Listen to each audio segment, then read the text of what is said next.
Эки мектептен келген мугалимдер жана окуучулар биз биринчи болобуз деп таймашканы келип отурушат. Жок, гыйбат кылган адамдын сообу ата-энесине ошол кимди гыйбат кылса ошого өтөт деп. Менин соом башка адамга эмес, ата-энеме өтсүн деп ойлошум. Эки команданын тең жолун кабыл алып, биз бирок туура эмес деп чечим чыгардык. Себеби дегенде бардык топ чөптөрдү кошкондо кайра эле бир топ чөп келип чыгат. Суроого жооп таба албай атабыз. Бул жерден улуттук кыргыз болуп туруп, улуттук нерсебизди билбегенибиз өкүнүчтүү. Эми Тилекке каршы упай берилбейт, бирок өзүңүздөрдүн сурооңуздарга жооп барбы? Экинчи суроо түшүптүр. Келиндер эмне үчүн кайындарын тергейт? Менин оюмча, сыйлоо иретинде.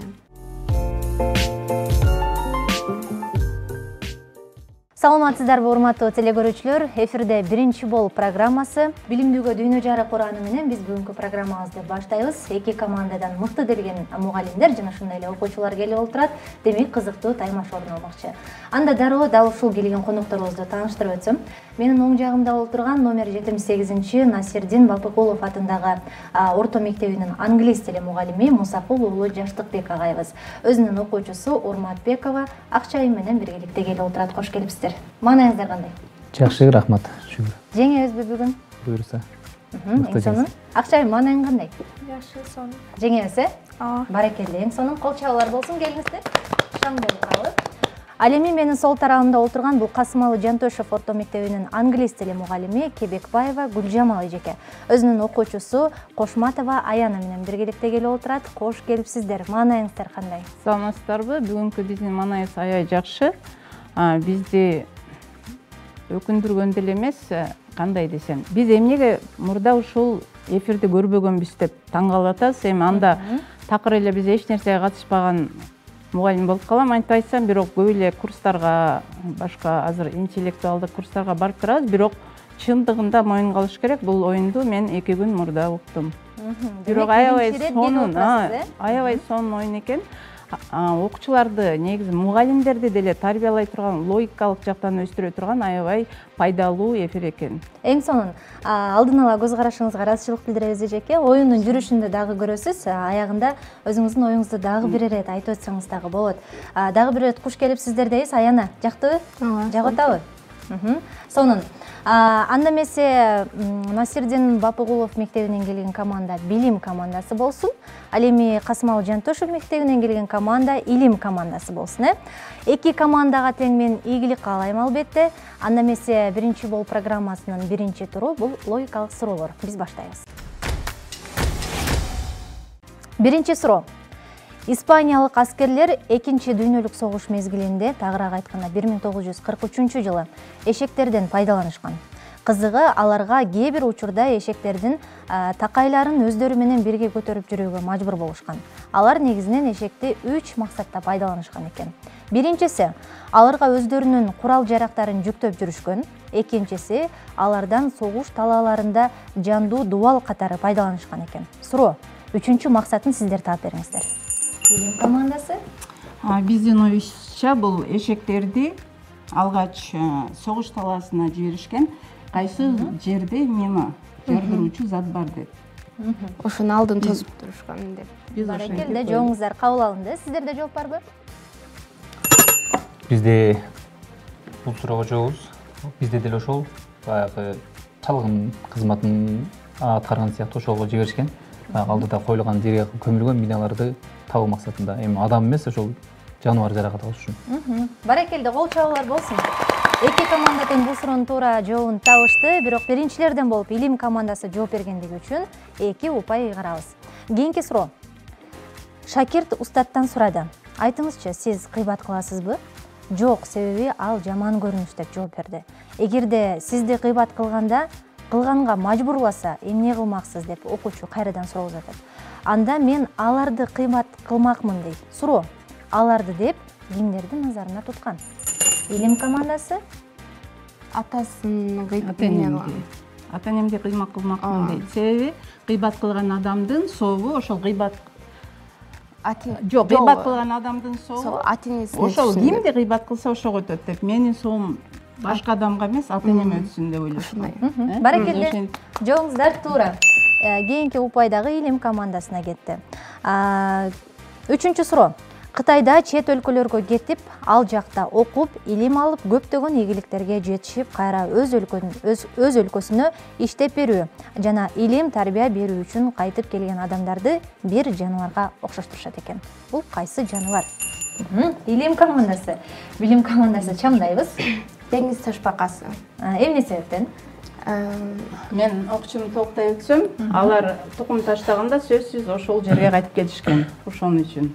Деңиз ташбакасын алар окуганда ошол жерде калып калбай өзүнүн мамлекетине жардам тийсин деп сөзсүз кайтып келишкен. Баракелде. Кол чабуулар болсун. Келиңиздер, шаңда отуралы. Чындыгында логикалык суроолордо бир гана суроонун жообун билип тим болбостон шамдагайлыктагы талап кылынат. Мен билем. Билим командасы жообун билет. Бирок коңгуроо каккандан кечип атабыз, ошондойбу? Анда кийинки суроолорго ийгилик каалаймын.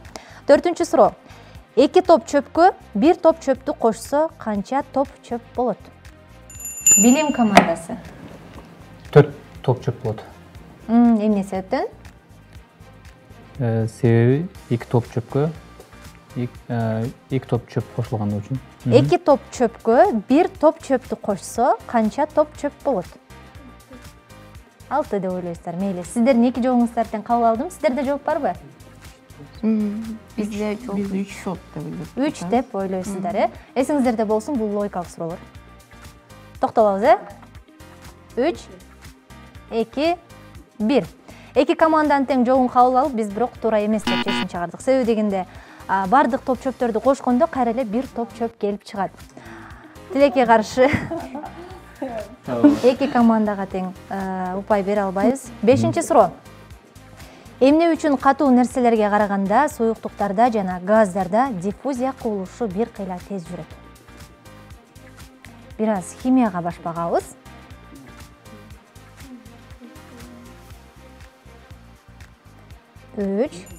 Билим командасы.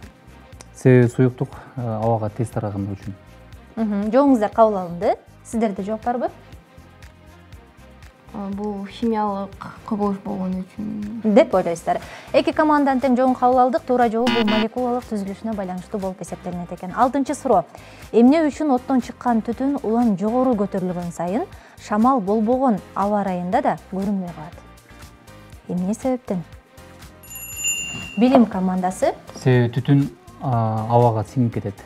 Жообуңуздар кабыл алынды. Сиздерде жооп барбы?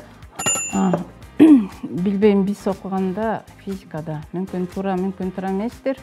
Аян чоңойгон сайын ал өзүнүн күчүн жоготот. Ошого бул кеңири таралган сайын баягы молекуласы дейбиз, азаябы ошол тарага көрүнбөй калат. Кичирейет деп ойлойм. Баракелде, 2 командага тең кол чабуулар болсун. Чындыгында 2 түрдүү ыкма менен бир эле жооп берилди. Туура экөө тең.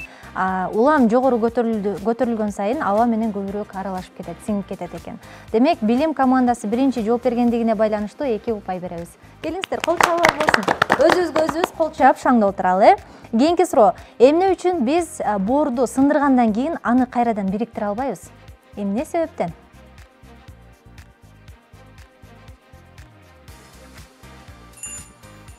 Илим командасы. Анда суюктук жок деп ойлойм, ошон үчүн ал бирикпейт. Жообуңуздар кабыл алынды. Себеби катуулук сынгандан кийин бирикпейт. Туура жообу. Боорду түзгөн тартуу күчүнө жеткидей аралыкка алып келе албайбыз. Пластилинде түзгөн молекулаларды жеткире албайбыз дейт. Мындайча айтканда, боордун түзүлүшү башка. Тилекке каршы 2 команданын тең жообу толуккандуу болбой калгандарына байланыштуу упай бере албайбыз. Кийинки суроо. Эмне үчүн китептин кургак барактарын ачканга караганда кагаздын сууланган барактарын ажыратууга көбүрөөк күч талап кылынат? Билим командасы. Себеби китеп жабылып турганда барактар бири-бирине катуу жабышып калганлыгы үчүн аны ачуу кыйын болот. Жообуңуздар кабыл алынды. Билим командасы. Себеби алар суу болгондон кийин ымданышып калышат. Дагы толуктай өтсөм, мисалы китепти ачуу оңой болгон себеби китептин бир тартипте алар жабышып турат. Бөлөк барактарды ачуу кыйыныраак болот деп ойлойм мен.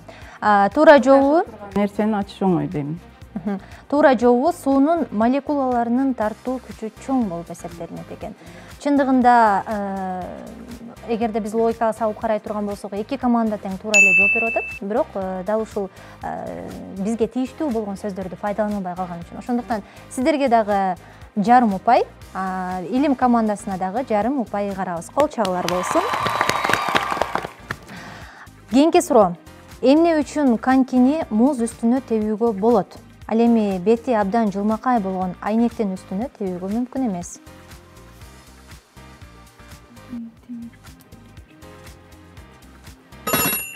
Билим командасы. Себеби муздун үстү кандай жылмакай болгону менен ошол конькинин кыры музга кандайдыр бир деңгээлде үстүндө жүрө алат. Ал эми айнектин үстү ал коньки жүргөнгө мүмкүн эмес. Жооңуздар кабыл алынды. Сиздерде кандайдыр бир илимий сөз менен түшүндүрүп бере аласызбы? Муздун үстү бир аз жумшагыраак. Айнектин үстүнө караганда, айнектин катмарына караганда. Кабыл алынды. Чындыгында күзгүнүн деле, муздун деле үстү жылмакай. А бирок эмне үчүн күзгүнүн үстүнөн коньки кетпейт дагы? Муздун үстүнөн кетет.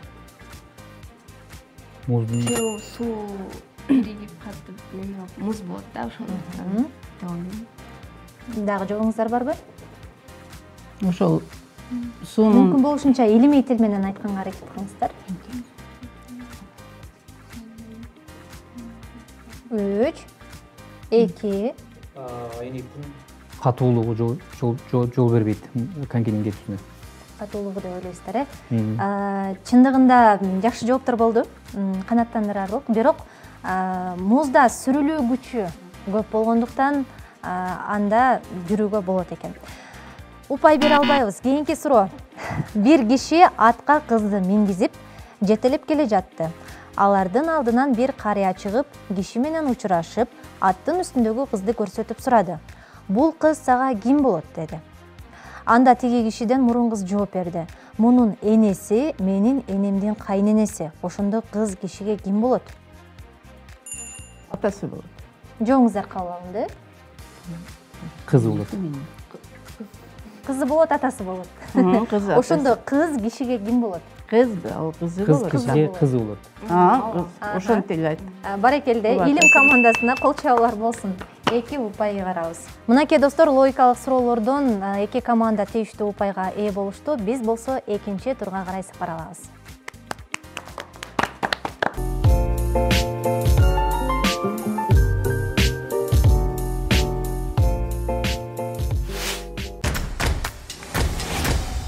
Экинчи турубуз аябагандай кызыктуу, сиздерге дагы жагат деген ишеничтебиз. Себеби дегенде бизге сандыкчалар жардамга келмекчи. Сыр сандыктан 3 суроого сиздер жооп бересиздер. Сиздер акыл сандыктан жооп бересиздер. Андан кийин кайрадан алмашып 3төн суроого жооп бересиздер. Андыктан биринчи сыр сандыктан билим командасы алыңыздар. Билим командасы акыл сандыктан.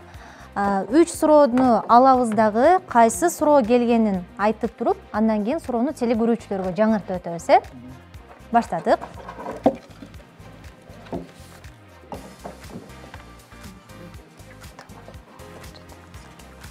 Биринчи суроо, салбурун деген эмне? Жооңуздар барбы? Ойлонууга убакыт берилет, албетте.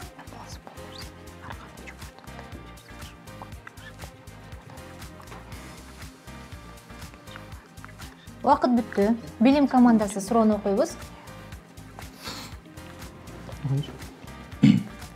Адам биринчи суроо, адам баласы бул нерсе менен ар кандай жумуштарды жасашы мүмкүн, жакшы да, жаман да. Адам мейли жаман, мейли жакшы, кандай гана жолго барбасын, анда анын эч кандай айыбы жок, тиешеси да жок.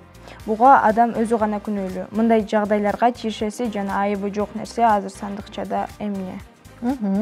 Сыр сандыкка сырдуу сурообуз катылыптыр. Эмне болушу мүмкүн? Мен бир аз да жакындаштырып коеюн. Бул нерсе менен биз бардык жака барат экенбиз. Жаман жака да, жакшы жака да. 3 2 1. Жооңуздар барбы? Бар. Эмне болушу мүмкүн? Бычак. Жооңуздар кабыл алынды, бирок бул суроонун туура жообу бут кийим экен. Тилекке каршы упай бере албайбыз. Илим командасы. Салбурун деген эмне дейт? Бул ошол кыргыз элине таандык ат жанар байланыштуу тиешелүү болсо керек деп ойлойм. деп ойлойсуздар, э? Салбурун. Сөздүн маанисин чечмелеп берсеңиздер да болот. 3, 2, Эч кандай Убактыңыздар бүтүп калды. Салбурун бул аңчылыкка чыгуу дегенди түшүндүрөт экен. Кийинки суроо.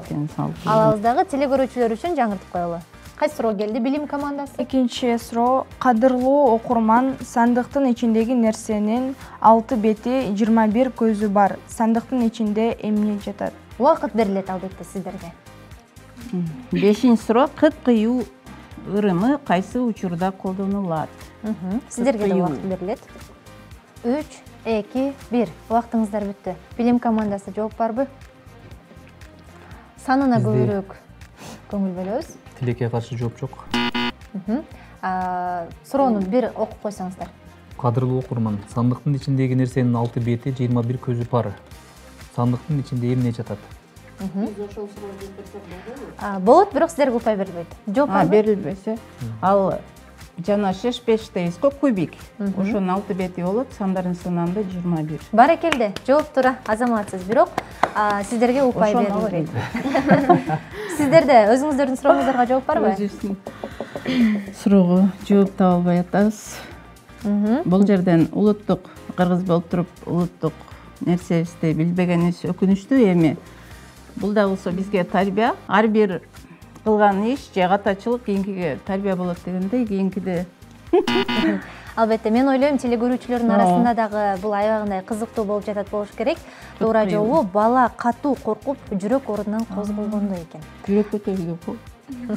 Албетте, кийинки суроолорго жооп бересиздер деген ойдомун. Кийинки суроону алабыз. Сандыктын ичинде нерсенин качан пайда болгону белгисиз. Бир философтун айтымында анын пешенесинде жалгыз көзү бар. Бирок аны жетелеп жүрбөсө өзү баспайт. Бул буюм адамдардын кийим кийүүсүнө себепкер болот. Бирок өзү кийинбейт. Сырдуу сандыкчада эмне бар? Сырдуу сандыкчада эмне бар? Жалгыз көздүү Жалгыз көздүү биздин оюбузча кийимге байланыштуу. 3, 2, 1. Жооп бериңиздер. Бул ийне, жалгыз көзү бар. Аны сөзсүз биз тиккенде гана кыймылдайт, өзү өз алдынча. Барекелде, кол чабуулар болсун, бул ийне. Тилекке каршы упай берилбейт, бирок өзүңүздөрдүн сурооңуздарга жооп барбы? Экинчи суроо түшүптүр. Келиндер эмне үчүн кайындарын тергейт? Менин оюмча сыйлоо иретинде. Барекелде, кол чабуулар болсун. Эң сонун илим командасына 2 упай карабыз дагы. Келиңиздер, сандыкчаларды алмашабыз. Илим командасы даяр. 4-чү суроо. Бизди бир жерге топтолуубузга анын жардамы зор. Ушул күнгө чейин ал өтө көп көрүнүштө жасап келүүдө. Маселен, алгач бирөө болсо, кийинчерээк экөө, акырында азыркы тапта алар 3 болуп калышкан. Сандыкчада эмне бар? Менин оюмча бул саат. Деп ойлойсуздар, э? Алгач стрелкасы бирөө болчу. Кийин минутта кошулуп 2, анан секундда кошулуп 3. Барекелде, катуу кол чабалычы. Азаматсыздар, илим командасы экинчи 2 упайына ээ болду. Сиздердин сурооңуздар. 3-чү суроо түшүптүр. Бул салтты өз кызыкчылыгына гана колдонгондор эркинен ажыратылып, соттолуп кетиши мүмкүн. Кандай салтты? Ала качуу. Барекелде, кол чабуулар болсун. Билим командасына да 2 упай кардык. Кийинки суроолорду алыңыздар.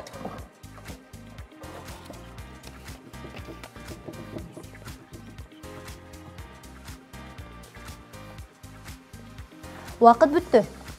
Келиңиздер, билим командасы. 4-чү суроо. Ысык көлдө келиндер бул салтты өмүр бою аткарышса, башка аймактарда көп болсо 3 жолу аткарышат. Эмне? Салам салуу. Барекелде, азаматсыздар. Бул албетте жүгүнүү болуп эсептелинет, э? Сиздерде 5-чи изи бар, адамы жок аягынын. Тийбейт учу жерге таягынын. Колго урунуп ыраса ири сабын, обонун салат экен баягынын. эмне болушу мүмкүн? Обонун салат экен Баягынын. Изи бар, адамы жок аягынын. Тийбейт учу жерге таягынын. 3, Колго урунуп бураса ири сабын, 2, обонун салат экен баягынын. 1. Убакыт бүттү.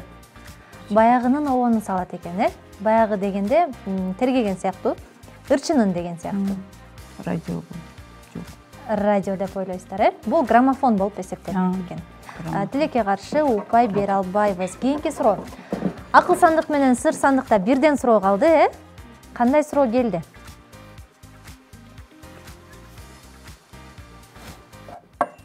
Билим командасы даяр экен. Бала эрте басышы үчүн кыргыздар эмне кылышкан? Эмне кылышкан?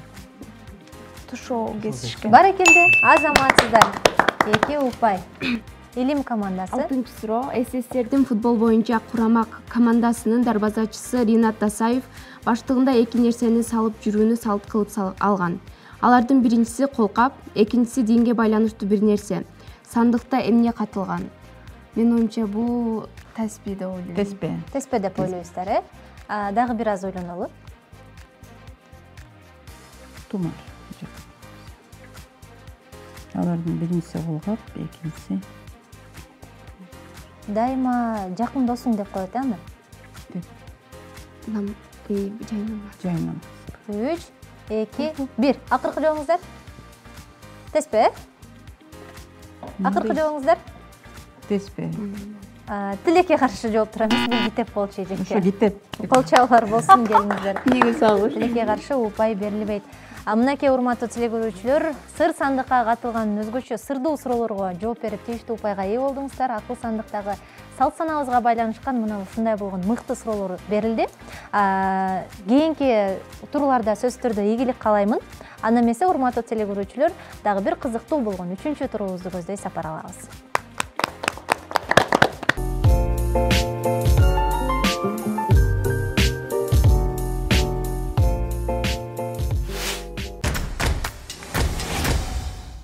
Теле көрүүчүлөр, 3-чү турубузда эжекебиз менен агайыбыз бизге сабак өтүп бермекчи, албетте англис тилинен.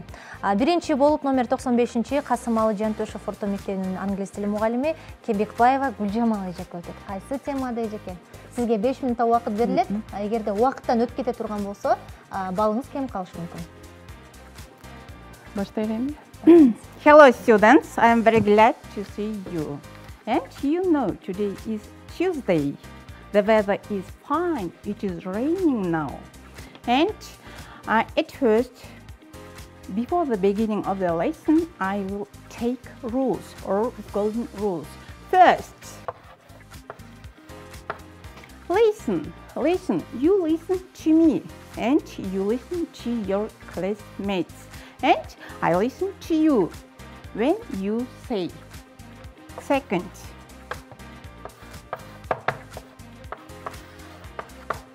and think. First, listen, think. And third rule is say. When you are ready, you may say. And let's begin our lesson. This is the new theme of the lesson, family. This is a family tree. Tree? Good. This is family tree. This is Alice family tree. Whose family tree? Alice. Yes. And we remember the word about family or family members. Grandma. Who is Asel? Wife of the back. Yeah, very good. Back? Husband, Asel's husband. Alena? Daughter, Beck's daughter. Daughter or sister? To Clara and to Uncle. Good. We will do exercise 1. It is for a student and it is for you, exercise 1. At first, I do this exercise. Эжекебиз тапшырманы сизин берди,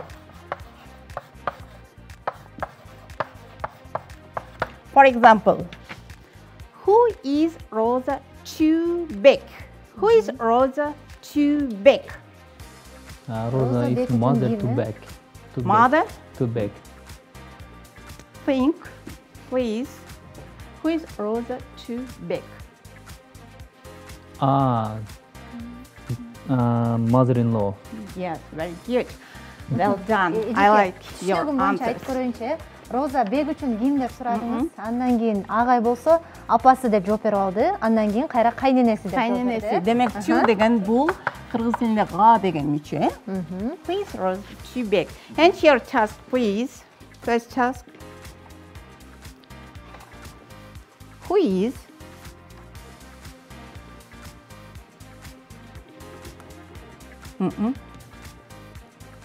and this task is orally. Ah, Orally, yes. Clara. Who is Clara? Clara is daughter to Beck.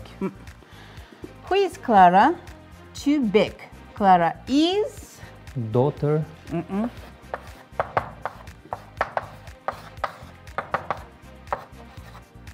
Clara's is to Beck.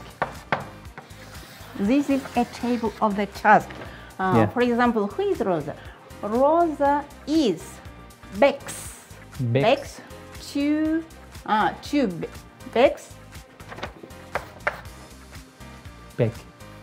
Beck's mother-in-law. Yeah. Yes. Rosa is mother-in-law. And your task? And Clara is Beck's daughter. Beck's. Yes. Your task, please. First task. Окуучубуз кыргызча эле жооп бере берсин да суроолоруңузга. Тапшырмасын аткардык да эжекебиздин, э? Кана? Ali. Ali, акыл, Ali. Who is Ali? To Akıl. Who is Ali? grandfather. Grandpa. Yes, grandfather. Good. And for homework. Үйгө тапшырма. Exercise 2. This task to draw your own family tree and speak about it. Do you understand me? Yes. Is it clear? Yes. And at last, I have one question.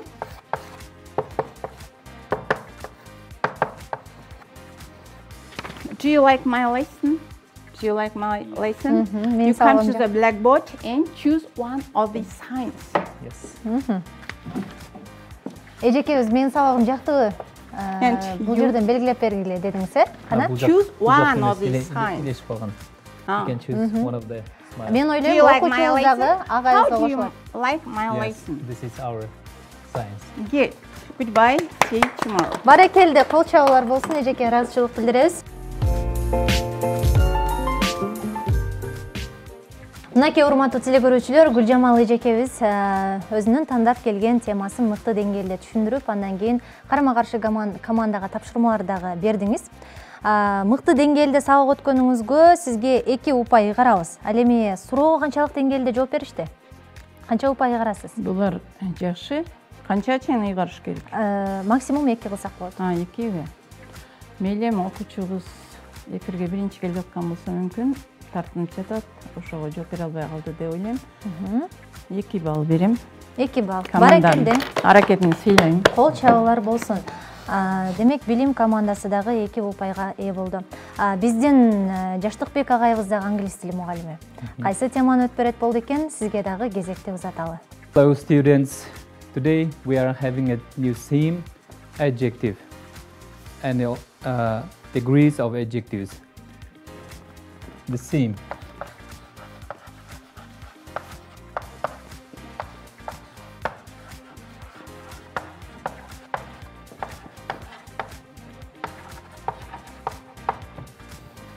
There are 2 degrees of adjectives, comparative and superlative.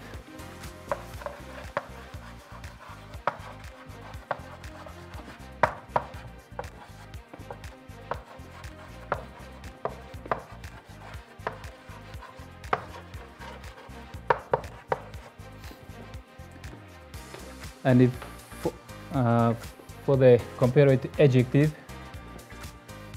words, there are some adjective words. For example, clean, white, dark. And in order to change adjective words to comparative and superlative form, we should add er, we should plus, and for the this word white, we should add just r, and here is also are.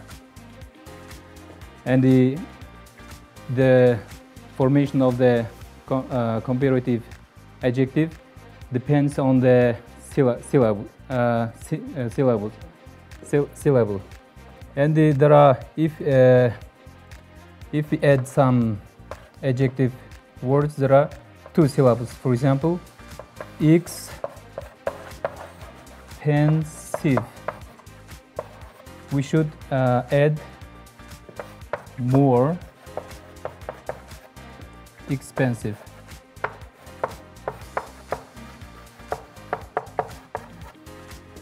Yeah, and there are some rules of making comparative and superlative adjectives. For example, your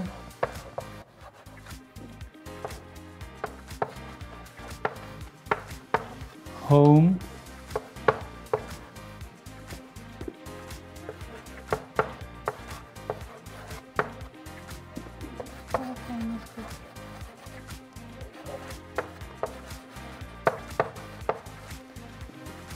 I have a question. Here is the adjective word. Can you change this adjective word to comparative adjective? Your home is bigger. Bigger.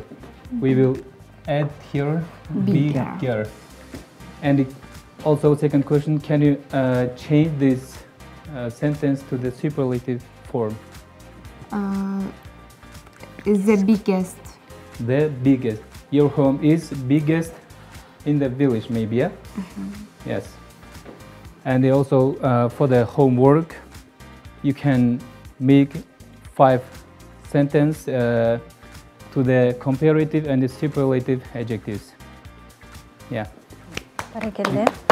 Чындыгында агайыбыздын темасы бир аз татаалыраак экени белгилүү болуп турат. Менин түшүнүгүмдө эгерде сөздөрдүн аягы үнсүз менен бүтсө мүчө кандай уланат, үндүү менен бүткөндө мүчө кандай уланат? Мына ушулар боюнча түшүнүк бердиңиз, э? Баракелде, агайыбыздын сабагы үчүн биз албетте 2 упай карабыз.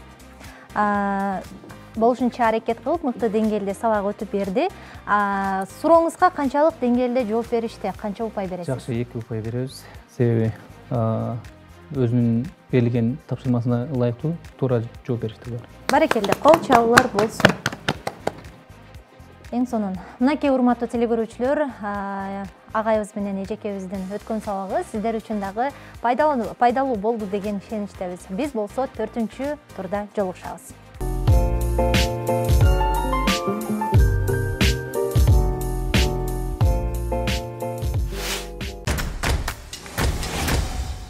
Мынакей урматтуу телекөрүүчүлөр, 4-чү тур. Мында 2 командага предметтик суроолор берилмекчи.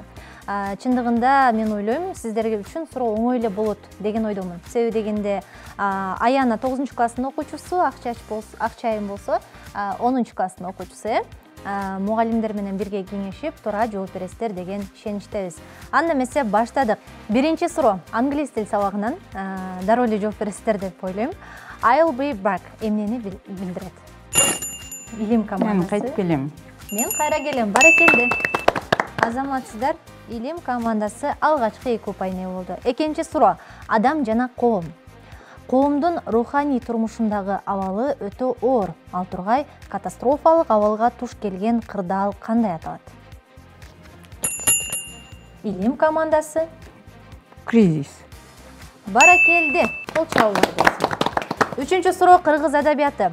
Токтогулдун трагедиялуу сүйүүсү жөнүндө ыры кандай аталат?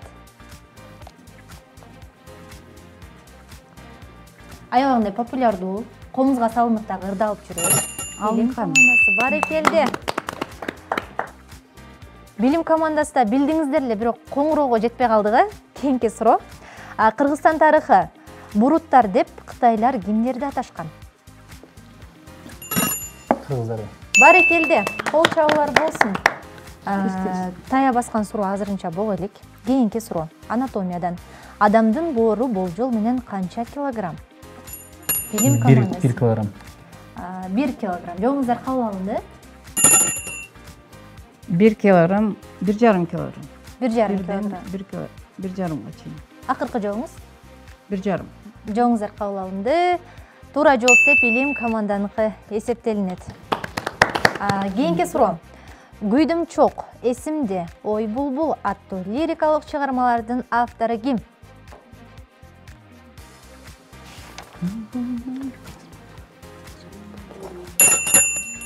Атай Огунбаев. Барекелде, азаматсыздар. Илим командасына 2 упай, билим командасы чамдайбыз. Кийинки суроо. Оркестрди таяк менен башкарган адам ким? Билим командасы, дирижер, азаматсыздар. Коңгуроо менен катары жооп угулду. Дирижер деп жооп берди. Эгерде сиздерге угулбай калган болсо, урматтуу телекөрүүчүлөр, кийинки суроо. Дүйнөдөгү эң кичинекей мамлекет катары кайсы өлкөнү санашат? Ватикан. Билим командасы, барекелде. Мен суроону толук окуп бүт элек, жооптор жаңырып жатат. Бул албетте эки команданын мыктылыгы. Кийинки суроо. Кыргыздар канчанчы жылы Чыңгызханга баш ийдирилген? Бир аз ойлонобуз. Себеби дегенде мында жыл катылып жатат,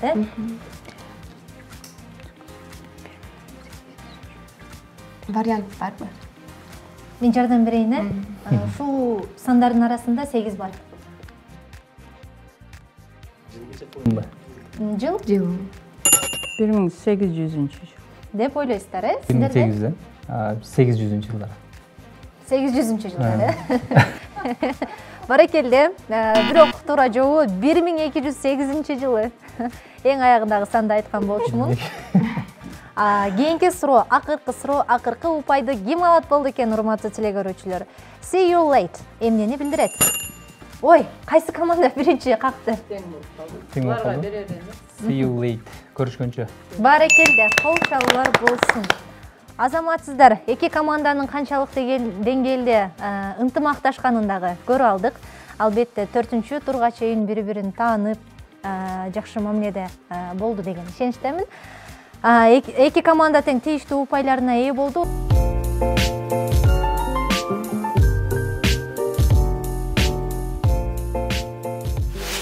Саналуу мүнөттөрдөн кийин биз жалпы упайды угузабыз. Ага чейин сөз кезеги сиздерде. Эжекебиз улуу экен, сөз сизде. Оюн кандай өттү, эмнеси менен жакты жана кандай кемчиликтерди айтып өтөсүз? Биз бул жерден айрыкча мугалимдер актанганга мүмкүн эмес. Бардык суроолор биз үчүн жеңил болду, мүмкүн толкундоолор болду. Эми актанын кереги жок дедим. Демек биз дагы токтобой, жашыбызга карабай токтобой билим ала беришибиз керек экен. Мунун баарынан жакканы мен эфирдин башында айттым, аябай окуучуларды, азыркы окуучулар билим сапатынан төмөн көрсөтүп келатат. Буларды логикага тарбиялаганы, ушул эле менен бир эле көрсөтүүдө бардык предметтерди камтыганы биз үчүн аябай кызыктуу, сонун көрсөтүү экен. Ал эми Аян ага эмнеси жакты болду экен? Мага эки мугалимдин англис тилине бергени жакты. Сиздер үчүн кандай болуп өттү? Кандай эмоциядасыздар? Саламатсыздарбы, урматтуу телекөрүүчүлөр жана эфирдин артында отургандар. Бул акыл таймаш дейбизби же кандай дейбиз? Эки мугалимдердин окуучусу менен болгон азыркы өтүп жаткан ушул таймаш негизинен аябай кызыктуу. Буга чейин мындай акыл ордо окшогон таймаштарды көрүп келгенбиз, бирок азыркы болуп жаткан бул мугалим менен окуучусу менен келип жаткан бул аябай мындай кызыктуу. Аябай мен үчүн күтүлбөгөн нерсе болду. Буну 2 күн мурда уктум. Эжеке айткандай, буга чейин мурда билбептирмин, көрбөптүрмүн. Ошол акыл ордолорду көрчү элем, бирок бул ушул чыгарышты көрө эле экенмин. Негизинен айта кете турган болсок, мугалимдерди ушундай эфирлерге чакырып, ушундай эл алдына чыгарып турган бул эң жакшы нерсе деп эсептейм. Акчайым, жактыбы күн коюн? Ооба, аябай жакты. Бул чыгарылыштан көптөгөн пайдалуу маалыматтарды алганыма кубанычтамын. Аябай сонун болду. Барекелде, кол чалуулар болсун.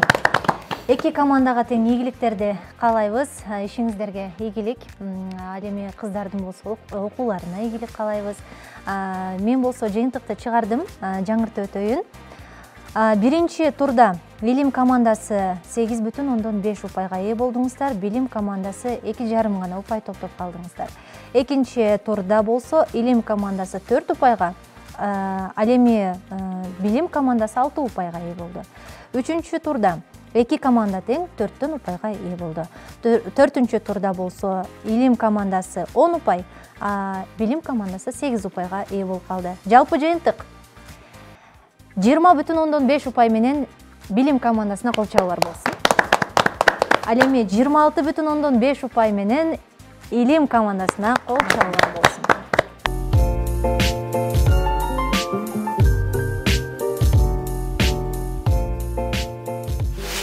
Мынакей урматтуу телекөрүүчүлөр, эки команда тең мыкты деңгээлде катышкандыгына күбө болдук. Жогору упай алып, Илим командасы алдыга чыккан үчүн сиздерди финалда күтөбүз. Ал эми биз болсо мына ушуну менен бүгүнкү берүүбүздү жыйынтыктайбыз. Сак саламатта туруңуздар.